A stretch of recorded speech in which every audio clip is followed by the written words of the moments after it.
Wir haben es gerade gehört, als nächster Punkt steht unsere heutige Keynote am Programm.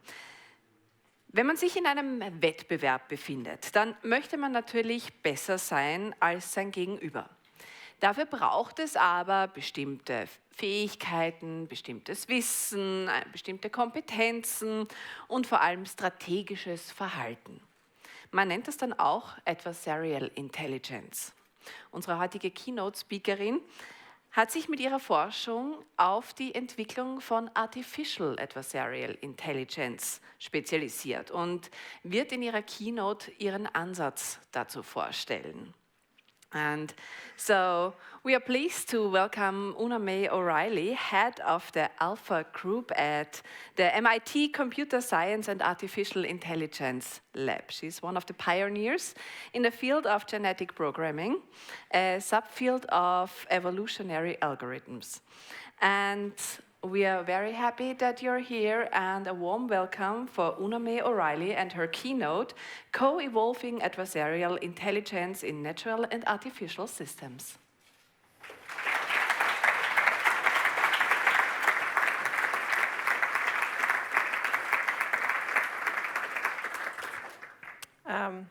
So it's a pleasure to be here. My mic's on, right? Okay. It's a pleasure to be here, and I really want to thank Sebastian and the other organizers of SAINT for such a wonderful event. I'm very excited to be here and talk to you about my work. And I can tell you that leading up to this, for the 2 days I've spent in Vienna talking technically with various members of your university and further afield, they've been exciting, because I keep meeting people who are doing interesting work and who are able to converse with me about my ideas and their ideas, and it's been such a productive visit. So I'm very excited to be here. Well, so what do I do? Well, over the last decade or so, what I have been studying and working on is writing algorithms that replicate adversarial intelligence. So what is adversarial intelligence? Well, it's the thinking and the processing that underlies adversarial behavior. So what I've put up here is two well-known adversaries, right? There's Wile E. Coyote, and there's the Roadrunner. And why are they adversaries? Well, that's because Wile's goal is to catch the Roadrunner, and the Roadrunner's goal is to get away, right? So they have objectives, but they conflict, right? And that makes them adversarial. And actually, they do it in very, very clever ways, right? Wile is intelligent. He's intelligent in an adversarial way, and that's really important, right? That's what makes this such a compelling story when we watch it, right? This is an artificial cartoon setting. But what we see is Wile planning. Wile coming up with new tools, inventing, right? We see Wile coming up with strategies that are just gonna catch that Roadrunner. But the Roadrunner is intelligent. It's as intelligent as Wile, but in a different way. It's a defender, right? It has defensive intelligence. You know, it may have evolved speed, so it can just run faster than Wile. But it's also kind of thinking a lot. And it's able to sort of plan and go back and show up behind Wile here, right? And surprise Wile. So I'm intrigued by this very abstract behavior of attacking and defending, which brings in all these elements of planning and strategy.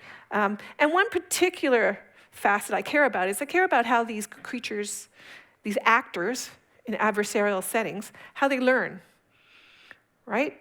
And so we're going to talk today about how I write algorithms, essentially how I use machine learning to replicate the intelligence of these adversarial actors. So that's my goal, to replicate adversarial behavior by modeling and simulating with computer algorithms these intelligent adversaries and showing how they adapt over time. And remember that adapting over time. Wiley tries to catch the roadrunner with one strategy, and it doesn't work.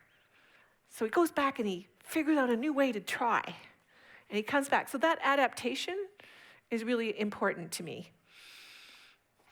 So if you come here tonight and the only thing you remember about my talk is that this is my research topic and that's my goal, I'll be satisfied for tonight.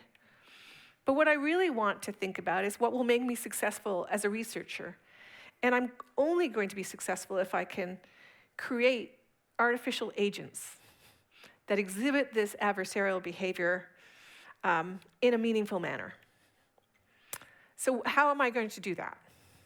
Well, there's all sorts of ways that one can write an algorithm that model a sophisticated agent. But what I like to do is to think about the setting I've presented to you, and that's one comic coyote and one really clever comic roadrunner. But what happens in nature with this adversarial race between the roadrunner and the coyote? Well, what we see in nature, of course, is that there's not just one coyote, there's a population, many coyotes. They're all a little bit different from each other. And there's also more than one roadrunner. There's a population of roadrunners. And nature has a process of adaptation, right? Nature has a way of evolving the coyotes so that they become more effective with their adaptations at catching the roadrunners.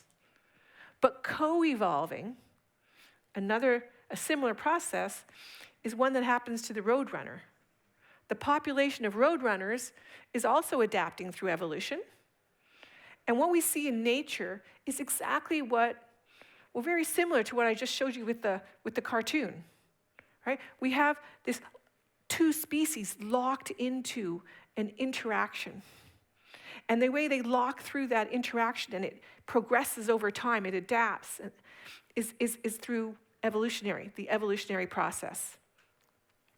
So before we talk more about that evolutionary process and the coevolution that locks these two species into synchronization with each other, let's just stand back and admire how good nature is, how magnificent it is, and what an amazing learning process it has. So let's look at organisms that have evolved to defend themselves. So what have we got up there on the top left? We have a skunk. What's the name for a skunk in German? Okay, great defense these guys have. In fact, there's two defenses. Do you see two? Or you know two? So the obvious one is the smell, right? That's like a reactive defense, right? A predator comes along and it defends itself by raising its tail and right? We all have dogs that we have to clean off after this mishap. But it has a second defense, and that's the stripe. The stripe is almost the first line of defense because it warns its predators, hey, don't mess with me. You can recognize me. I'm the guy who sprays. So it's a very clever evolutionary adaptation for defense. Beside the skunk, I have a ground squirrel. And you know what its defense is? It's a cry of alarm. When it actually cries an alarm, it's alerting everybody else as well that we need to go. Evolutionarily adapted. What about down here on the left, if we're going clockwise? You might say that's a monarch butterfly, but it's not. It's a viceroy butterfly. Monarch butterflies don't taste very good, and that means predators don't eat them. Viceroys have evolved to mimic the appearance of monarch butterflies as a defense. They taste great, but they deceive their attackers, their predators, by looking like monarchs that don't taste good. And that's just so amazing, the process. And finally, I really admire cephalopods. This is squids, octopus. this creature down here is able to camouflage itself dynamically with its background as it moves around the ocean. It has adapted an adversarial defense that really belies this sort of very physical intelligence. But it's not just a physical intelligence, it's a dynamic intelligence, right? Something that's happened over time. So completely worth our while to sit and think about. And of course, there's been adaptations through evolutionary processes to become a good predator, right? The polar bear, great teeth, great claws. It actually enables the polar bears better to actually devour their prey and efficiently eat them. You know, two insects here going at it. It's hard to see who the predator and prey is. And that's also what's going on here on the bottom left. Who's the predator and who's the prey here? You might think, oh, the predator is that insect that's flying. It's not. It's the prey. If you look closely, there's a spider. And that spider has evolved to have a color that is the same as its habitat, the yellow flower. And it sits on the yellow flower so that the insect cannot see it. And when the insect comes to, feed from the flower, attack.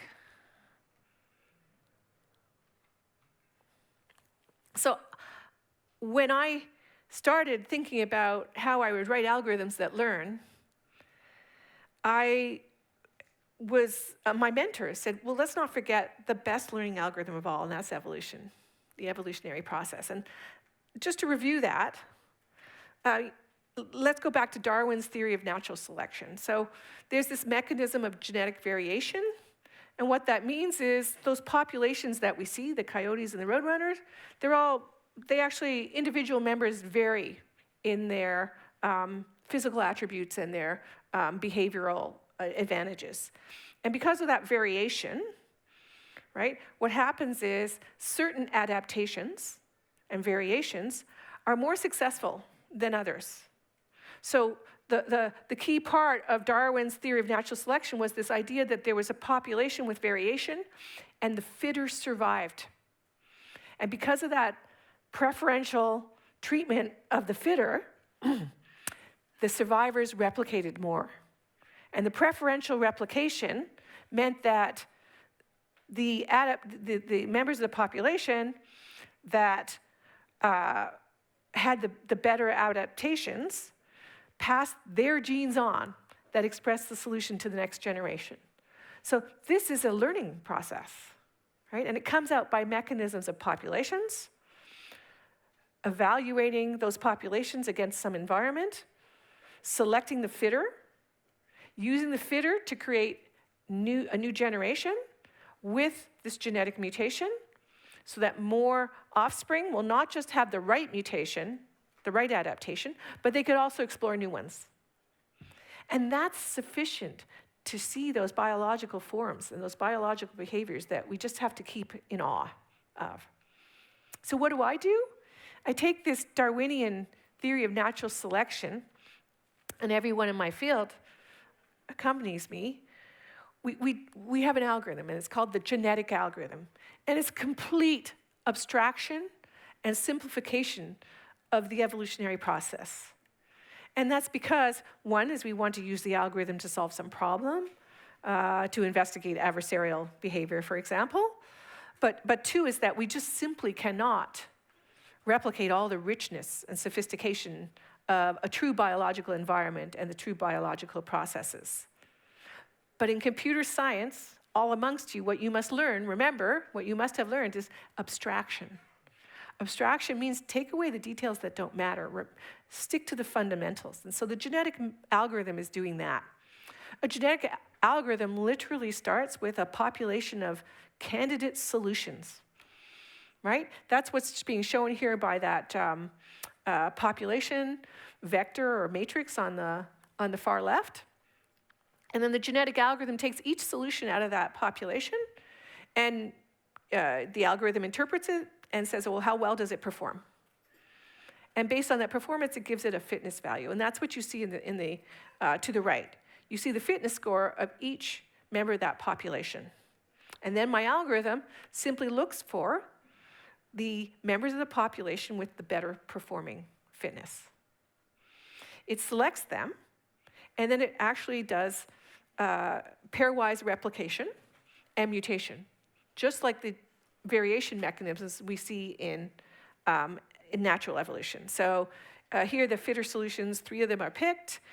2 are chosen to be parents, and we cross the 2 parents over with genetic variation, but really recombination of the parents' qualities, and then we send those offspring off to mutation.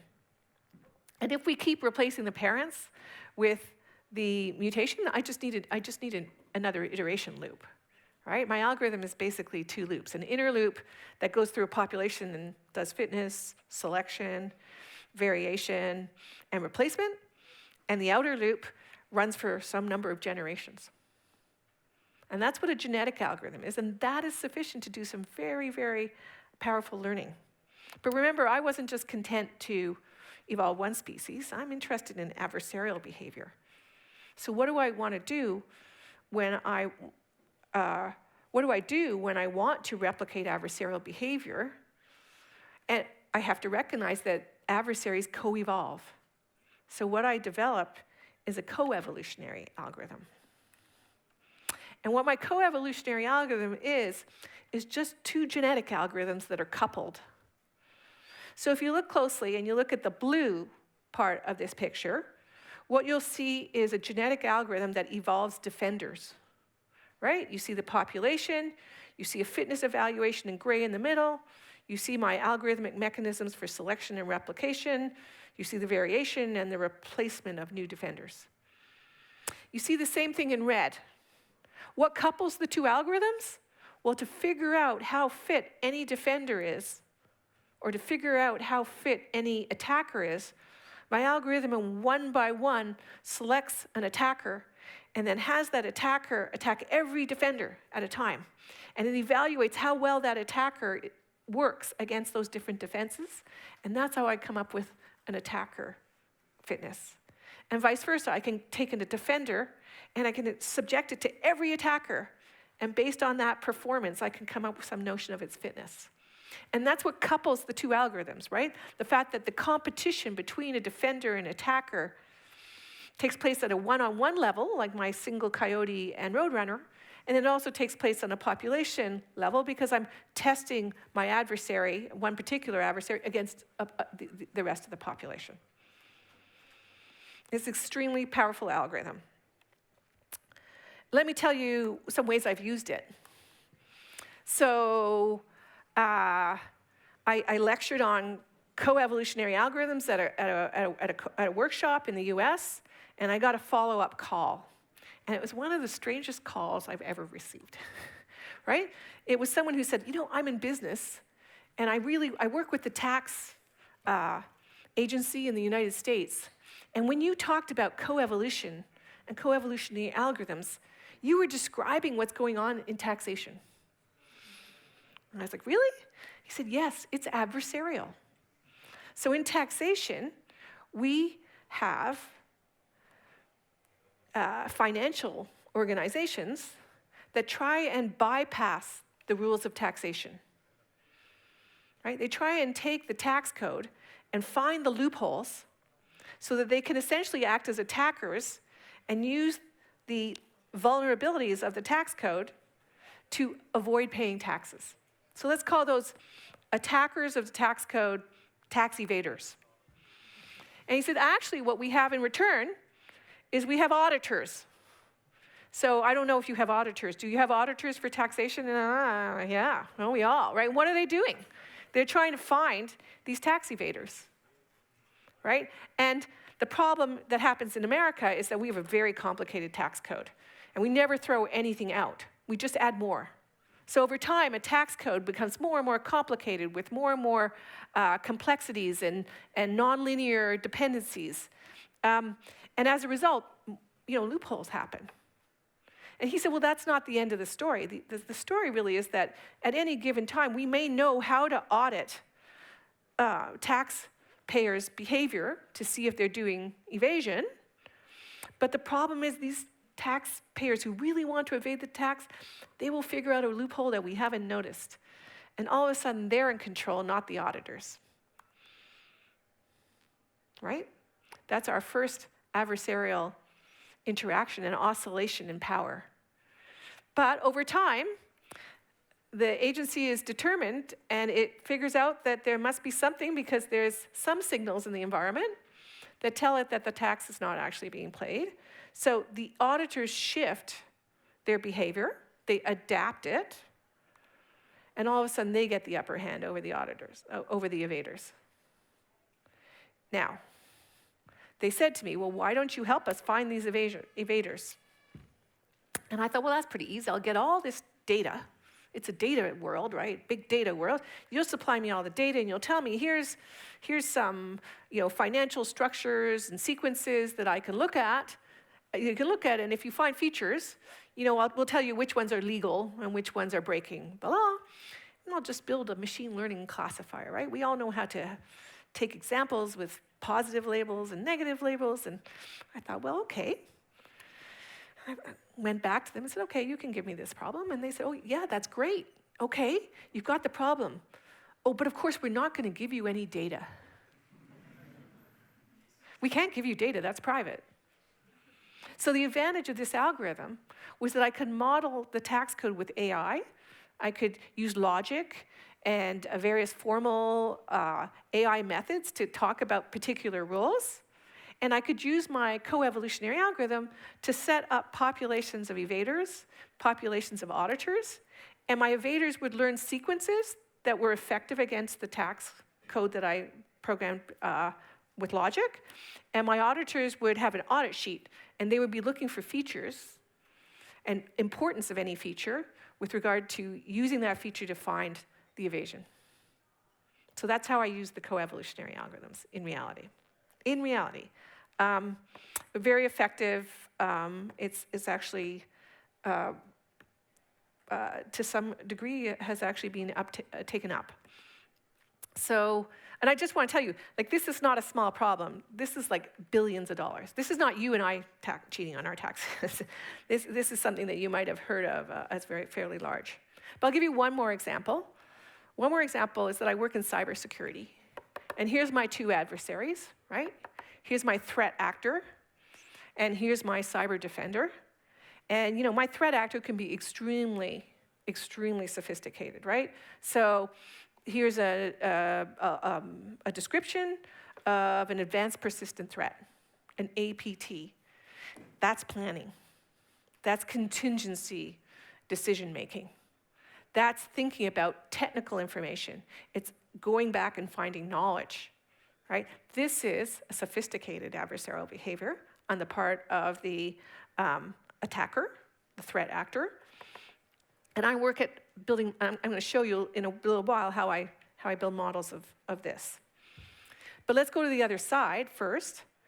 These are cyber defenses, right? And with cyber defenses, we have systems where all sorts of events are happening. On our networks, events are happening. They're being filtered through all sorts of services and applications. And we have a service that allows us to raise alerts when something looks wrong. But part of cyber defense is not just handling these alerts. It's deciding which alerts are realistically telling us that there's actually bad behavior, malicious behavior going on in the network. Right? We have to sort through the data. We have to make meaning of it. And once we decide that behavior might be malicious, we have to come up with a reactive response. So again, adversarial behavior involving an awful lot of specialized adversarial intelligence. And it goes on, right? Because it's not just at the SOC level where one responds as an adversarial defender, but after incidents have occurred, and the instance has been responded to, we often go back and forensically we examine what happened, and we need to attribute that attack to a particular party, a particular attacker, right? And so all of these aspects of cyber attacks and cyber defense are the kinds of adversarial behavior I work with. I've actually used coevolutionary algorithms to model them, but you might say, hey, this coevolutionary stuff doesn't really cover all of Wiley. There's Wiley the coyote. And remember, let's go back to him. Wiley reads a book. Evolution doesn't read books, right? Wiley learns during his lifetime, right? Wiley learned how to read, Wiley learned how to build tools, and Wiley learned how to combine his tools and his reading to behave adversarially. And what we're referring to there is the fact that while evolution has some form of learning, right? That's on a long time scale. But of course, all of us, we actually also learn on a short time scale. So I'm interested in algorithms that allow this kind of learning and this kind of, lifelong time scale of adversarial behavior. So as I'm working on this, perhaps the most significant disruption ever to my agenda in doing this and my plans on how to do this is the arrival on the scene of large language models.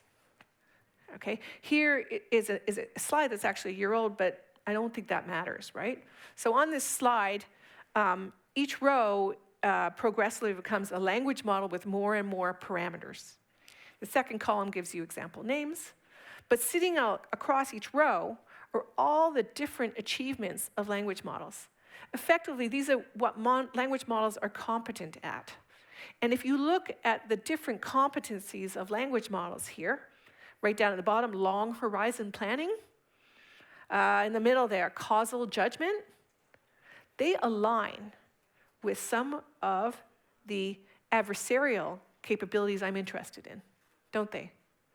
Right? So now language models are doing things that I want my artificial adversaries to do.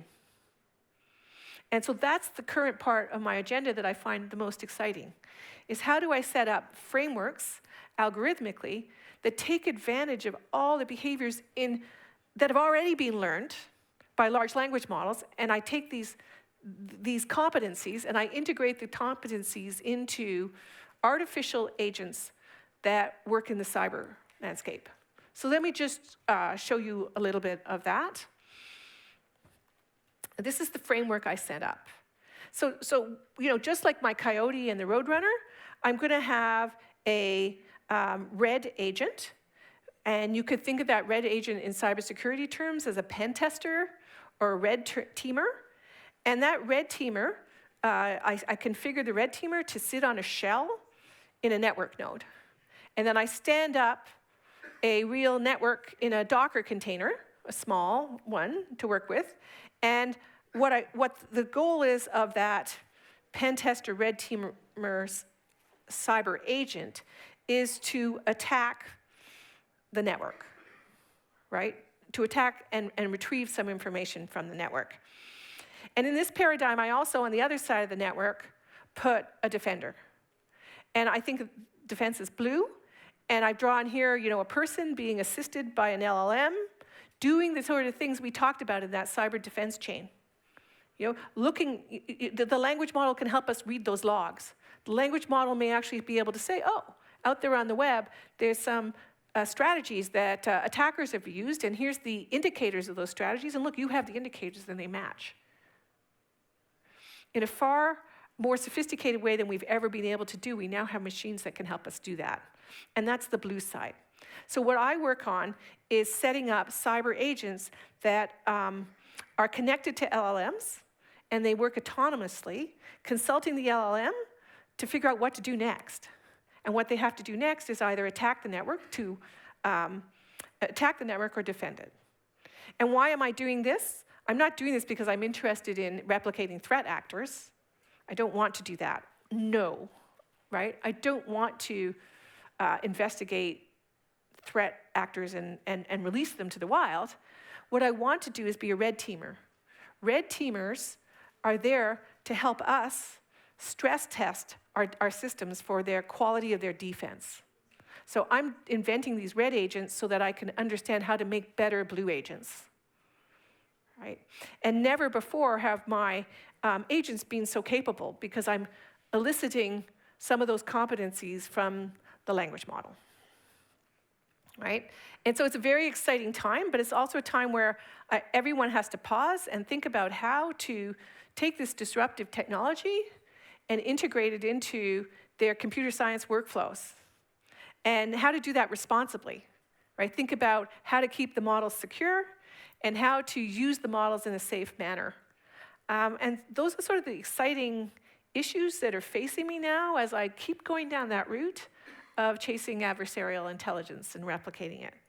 So just to wrap up, I'll remind you, this is what I'm trying to do, but you only have to remember the topic and my goal, not how I do it. So thank you very much.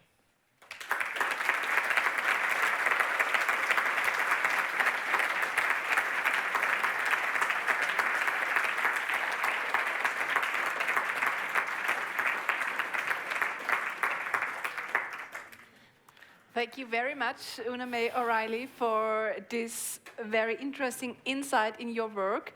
I think we have some minutes left for some questions, if there are any. So now is the time for questions. Here is one. Oh my God, that's a great microphone. People laughed so they can hear me. Thank you for your talk. It was very interesting.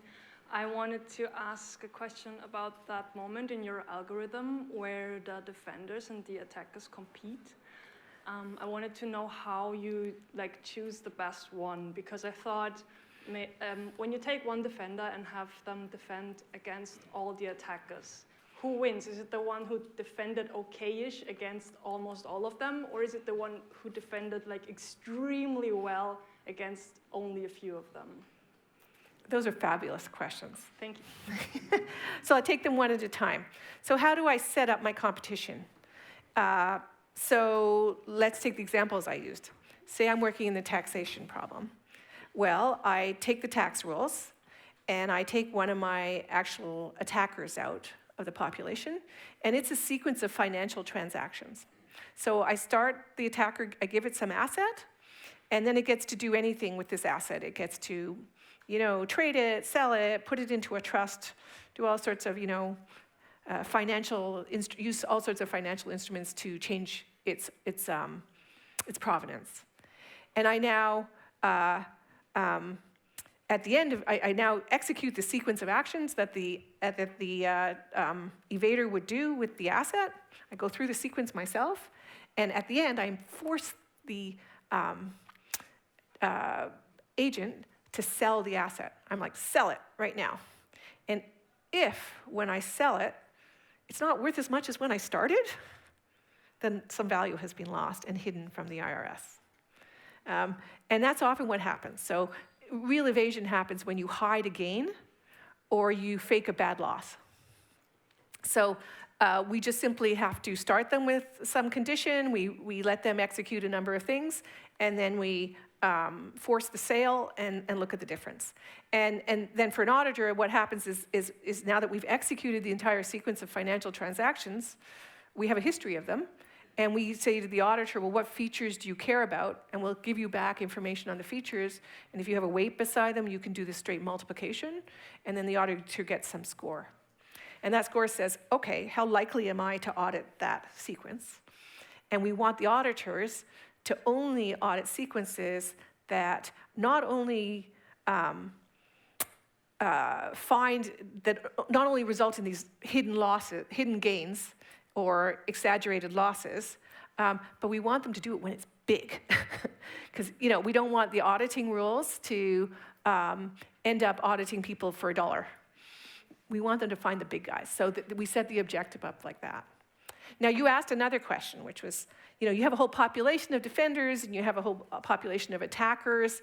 Well, right away, if I compete every attacker one at a time against every defender one at a time, my 1v1, I've got a quadratic complexity algorithm. So things take a little bit more. So one thing I can do is I can actually not compete an attacker against every defender. I can sample the defenders. But I'm still left with the question you had, which is, well, how good are you? And there, it depends. You get to write the algorithm and decide.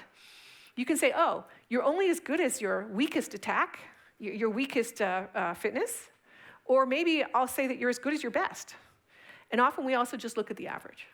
But we actually run simulations with those different ideas, different sizes of samples, and those different best, worst, and average outcomes. So we actually do all of those, and we actually take a look at, we save all the winners and the losers of these competitions, and then we have big tournaments, and we run them through tournaments to decide which is better. And when we do that, we kind of look back and say, oh, well, what objective were we using? So, yeah, great question. There is another one. Yeah.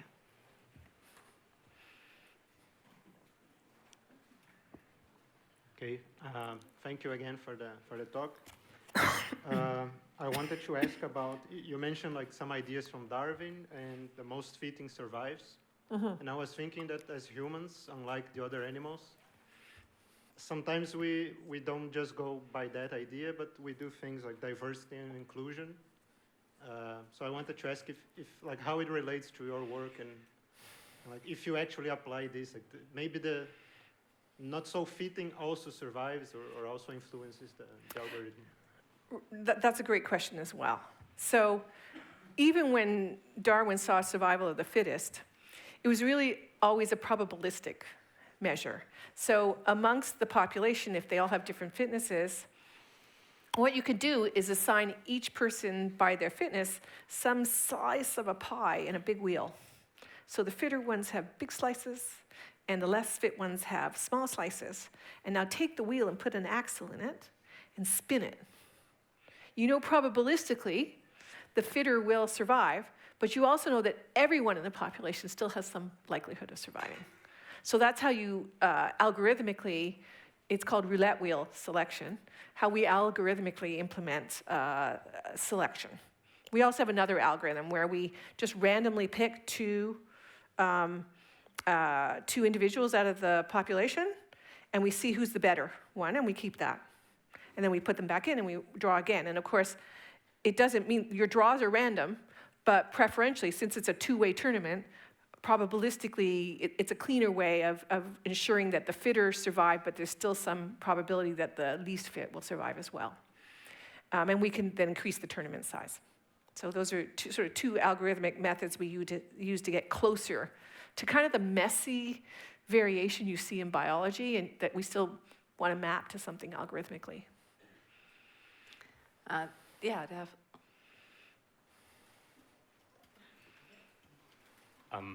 How do you decide who is the attacker and who is the defender? And is it even important to do so in this model? For example, in the tax stuff, how do you decide if the auditor is the defender and the tax evader is the attacker, or otherwise? Well, I pick sides. And I always want to be on the good side.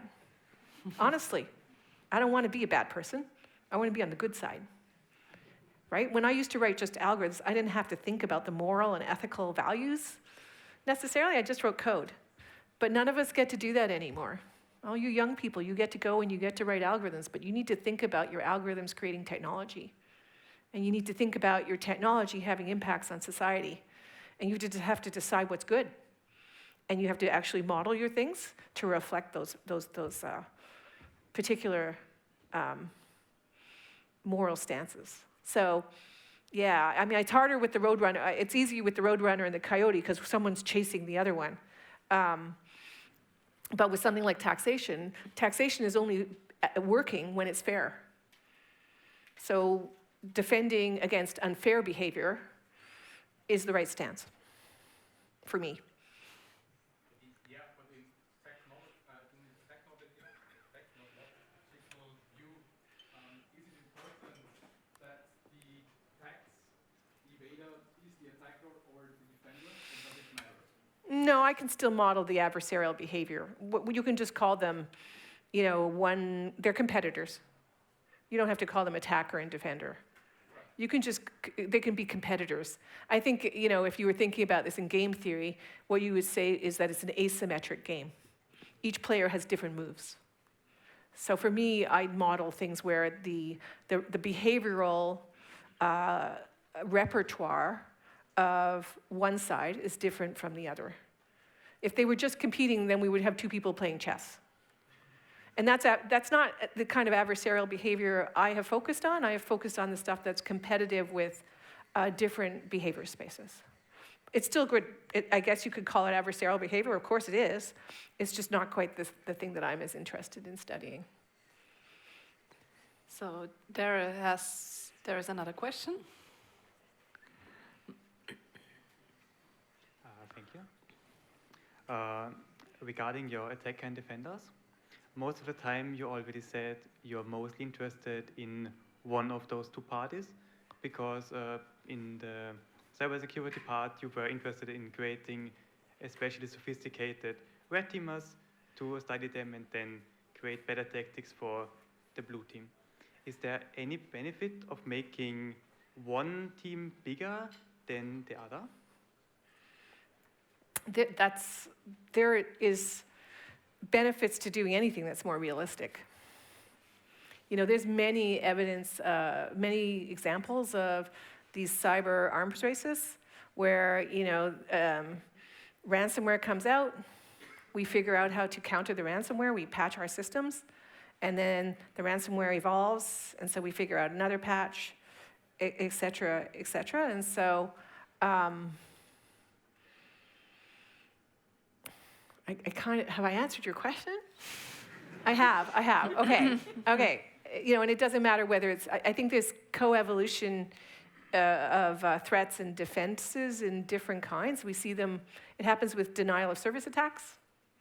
So the great example there is denial of service attacks evolved from being just sort of one actor trying to plug a channel so that you couldn't legitimately run your server to being distributed. And what that meant was, oh my goodness, there's two actors, and between the two of them, they have these vast web-based botnets. Right? And so there was, we evolved from a single denial of service attack to a distributed denial of service attack. And there was two, right? And with that power, they could really slam some of our systems. But what evolved over time was competition between botnets. So inside the own population of botnets, one botnet came along and said, oh, I want some of that space. You're selling part of your botnet. I'd like that business. So they found a back door into compromised systems. They turned off the other botnet's command and control signal process, and they inhabited it as well. And so what we saw evolve was actually multiple botnet operators with smaller botnets. So there's actually coevolution almost competitively inside the population of botnet attacks.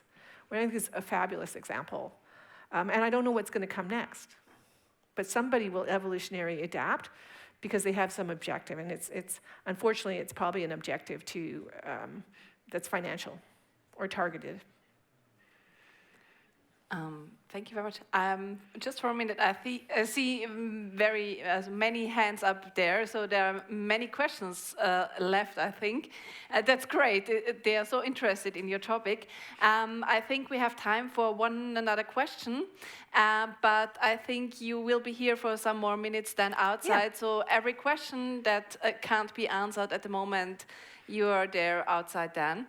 But I have a question. Yeah. Does anyone need my signature?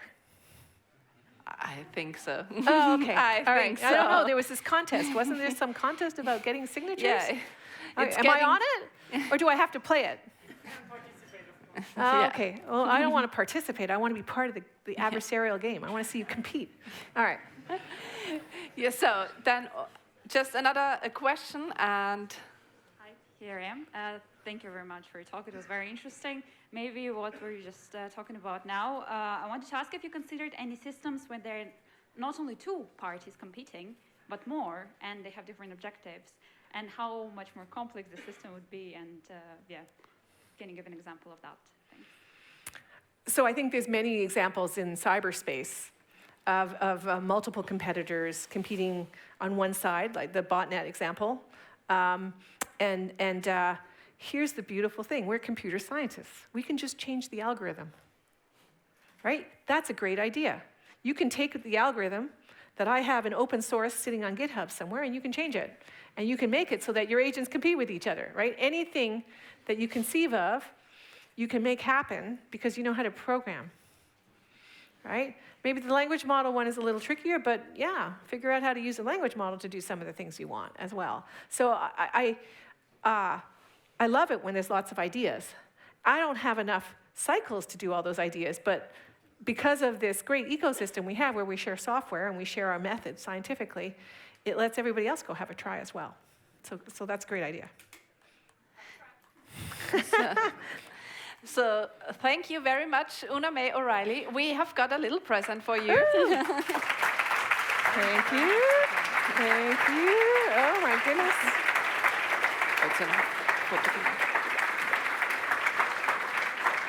Woohoo!